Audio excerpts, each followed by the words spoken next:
So I want to introduce you to a gentleman that I met last week. I was introduced by a friend. We had some pretty good phone conversation. Very fascinating. He's an Arkansan. His name is Bob Rodweller. Bob, how are you, sir? Good morning to you. I'm great, thank you. Hey, thanks for coming on the program. Now, the reason I want to have you on is because I think you have a very interesting perspective as somebody who, when did you move to Arkansas, sir? 2012. Okay, so 2012, so relatively new. So let's just start from the beginning. Where were you born? Where did you grow up? I was born in Maryland. I grew up in Maryland and spent my life there. My parents moved from Princeton, out of Princeton, New Jersey, to Baltimore to be around Hopkins, and that's where I grew up. Loved the state, but it was time. It was time time to move. Yeah. Okay. So born in and raised in Maryland, and military career. Spent 7 years in the Army, 15 months in Vietnam. I'd gone for my second tour. We volunteered to do the second tour, and a friend of mine and I we mixed it up with a 122 rocket. The rocket won, and we were sent home. And I spent the next 5 years with the 11th Group for Special Forces out of Fort Meade, Maryland. Wow. Okay. And so after military service, you went to school. Well, when I went to school, I got my undergraduate degree in computer science and business, and went on to get my graduate work, and I had a lot of fun with that. That's something I've always wanted to do: be a computer scientist, work on computers. Wow. Kind of a techie kind of guy. Yeah. But it has been, and I continue to enjoy it because I'm still teaching classes. I'm going to teach a class in the fall on artificial intelligence here in Northwest Arkansas. Yeah. So it's kept me busy. That's great. And where do you teach at? Over the University of Arkansas. U of A. Okay, that's great. Artificial intelligence. Okay, so then after your education, I'm assuming married. You got any kids? One child. We have one daughter who's trying to follow Dad's footsteps, but she went into psychology, and she's doing cancer research she was working at Hopkins, then moved to, got an offer at Nashville, at Vanderbilt. She's over doing cancer research in Nashville. So then you went to work where? Well, I went to work, I retired from the Federal Reserve first time, and that was in 2005. And then I took a position at Computer Science Corporation in 6 months later, and stayed with them until 2012, and that's when we moved to Arkansas. So tell me about the Federal Reserve. What was it like working there? That was great. It was just absolutely great. You learned a lot about the central bank, the United States. I saw a lot of people in and out of. I was at the Board of Governors in Washington D.C. So I was there when Chairman Greenspan, Alan Greenspan, was the chairman. So a lot of the politicians would come in the mornings, and during the day you'd see it was like a revolving door. They always wanted to get information from him and what was happening. They got to see what's actually made D.C. beat back in the heartbeat of D.C. back in the day. But I don't know if it's that way any longer. Wow, you mean like so you think the Federal Reserve was driving the ship? Well, just think about all the economic policies that came out of the Federal Reserve that were good for the country at the time. And the politicians wanted to be right up there knowing what's happening. So no question. Follow the money. Exactly. Follow the money. Exactly. Follow the money. Again, we're talking with Arkansan Bob Rodweller. And so you're retired now. You already mentioned that you're still teaching, though, keeping busy, teaching some classes. What else do you do to stay busy in retirement? Well, I was riding my bicycle, and I think we talked about that. In 2007, I rode my bicycle across the United States raising money for Fisher House and wounded veterans. And it was about 4,286 miles. I was going to do it again on the 10th year anniversary, 2017. So that kept me busy until I wound up in the hospital with ventricular tachycardia. Wow. Or VTAC. but that's slowed me up a little bit. So what I've done is I've started to write and just reflect on life, and I'm just watching politics a little bit more than I would care to these days. But so are you're involved with political organizations? I mean, you live in Washington County, so I mean, the Washington County Republican Committee. Do you go to those meetings? Well, I was going to those meetings up until, well, I guess right after I got out of the hospital. And at that point in time, I just wasn't going anywhere. To me, we're not doing. They were just talking business as usual, and that was the thing that I didn't want to see, because I thought there's a lot of things that need to be done, and they talk about things that making things different, but I never saw anything happening. For example, the Electoral College. There's a big push across the United States to change the Electoral College, or have what is it, the popular states vote, convention of states. And I'm thinking that's the wrong push. There's other things to go about this. You bring up some suggestions about how to do that, and it's okay. Thanks. On to the next topic. So I thought, I almost lost my life. I'm not going to sit here and waste my time doing that. But I'm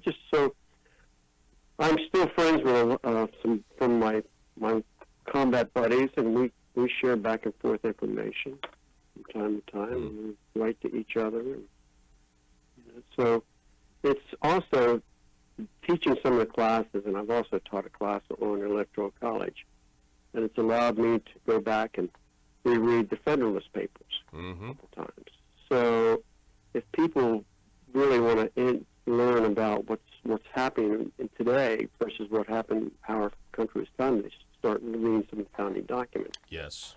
And I think it's just my opinion. It's just my opinion. I don't mean to go off on a tangent, but Arkansas is a great, great state, and I'll give you some reasons why.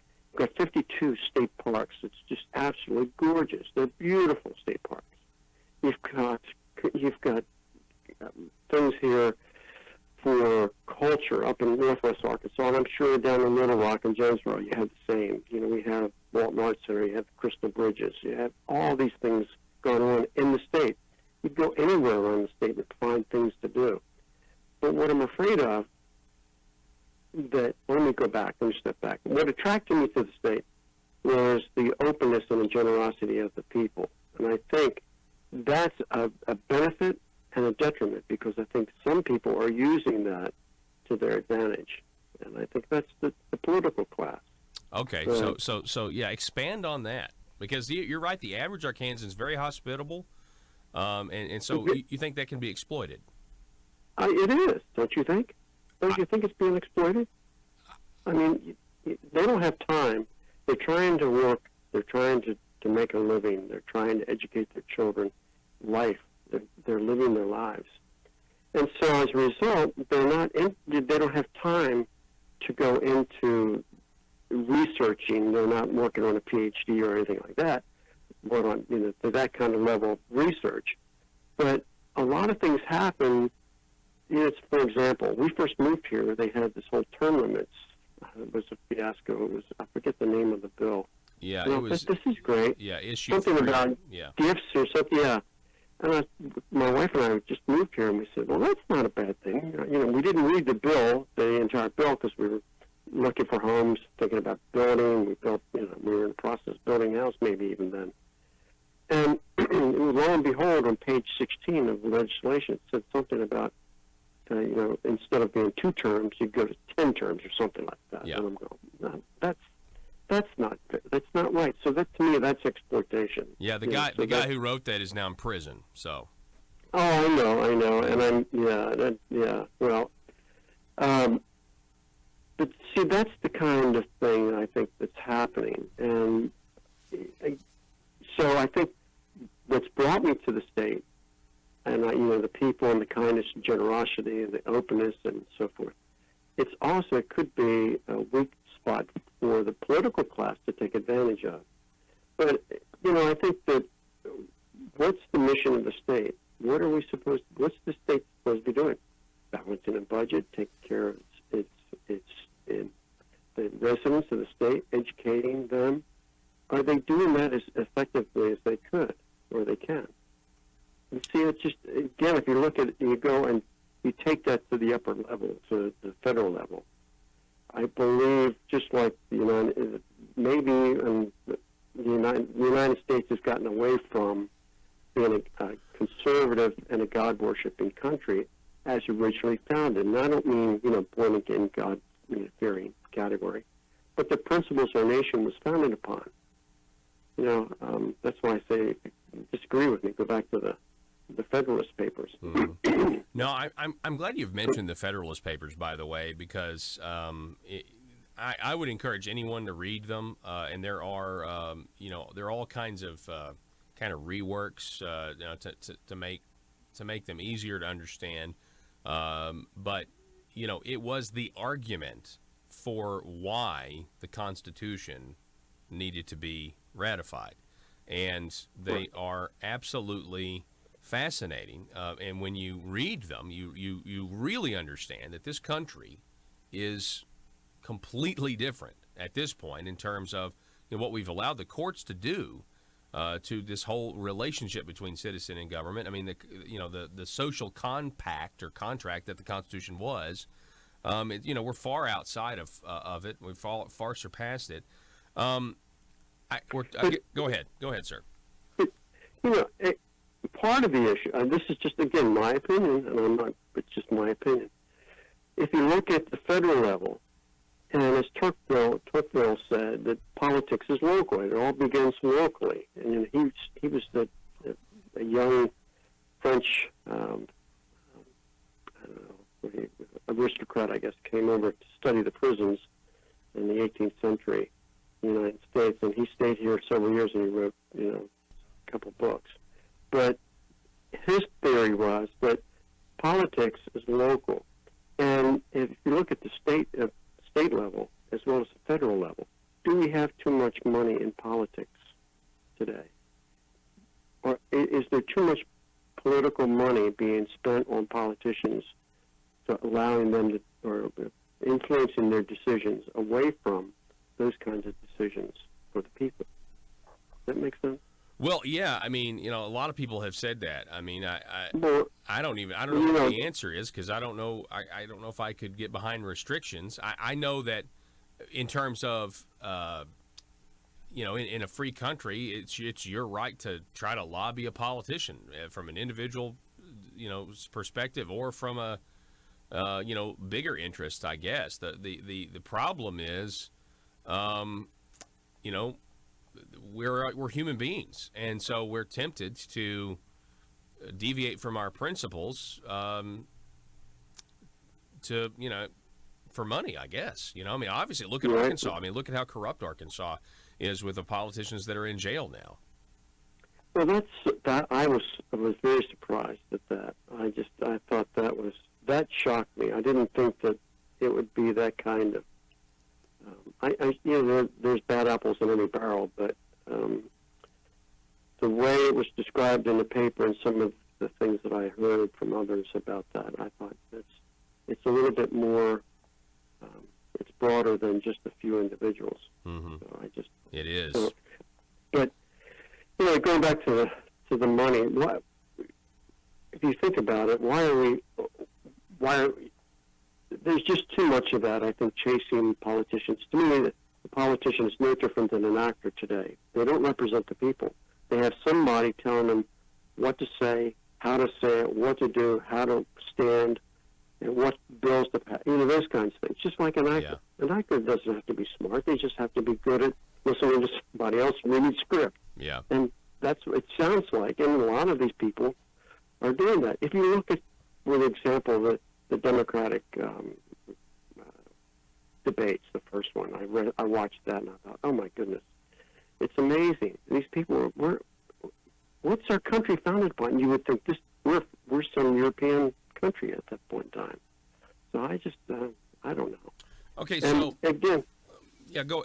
We're talking with Bob Rodweller. Bob, he moved here in 2012. I think it's interesting, Bob, that you bring up the phony term limits bill that said it was setting term limits when it was really extending term limits. That's funny that you had just moved here and, you were deceived by it. A lot of Arkansans were deceived by that piece of legislation. So what do you think about the state of Arkansas politics today? Because, we are very much, at least on paper, a red shirt or a Republican state. But what do you think about our tax policies? As someone who moved here, I mean, you moved here because the people were nice, but I mean, where what direction do you think we're headed? Well, I think, and I've said this when we were building the house, if watch out, we'll be just like the East Coast and West Coast, so all the same policies happening. And I think we're starting to see that with the tax policies. It's easy to spend other people's money. It's very easy. And the state is still a reasonably priced state to live in, but what's becoming obvious to a lot of people, you can see that your tax dollars are starting to increase all the time. And it's not just in overt taxes, they're in covert taxes. They're fees and things like that. Look at all the fees and charges and on your telephone bills and things like that are going up. So I think that if the state were really serious, and I see what they're doing, they're trying to consolidate the big departments down in Little Rock. But is that really for efficiency's sake or just about control? And I did some research down. I was trying to get some information on procurements and things in the state. And I don't know, I don't believe that they're using, to me, what I used in my career was basically an activities-based accounting process. Mm-hmm. I don't know if they're doing that. If you take, for example, we paid our registration for the cars for 3 years. Well, we got something in the mail and said that your cars you haven't done your personal property taxes yet. And well, wait a minute, something's out of kilter.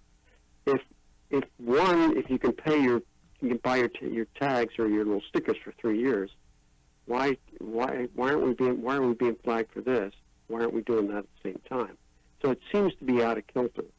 And to me, this is the same kind of thing that if you look at it, if you know that it's going to cost X dollars to do an application for, I don't know, a car or something like that, you could say to the employees of the Department of Vehicles, it cost you $20 to do this application. So let's all see how we can reduce the cost of this. And incentivize it, give them bonuses for reducing it by 5%. I don't see that. I don't hear that.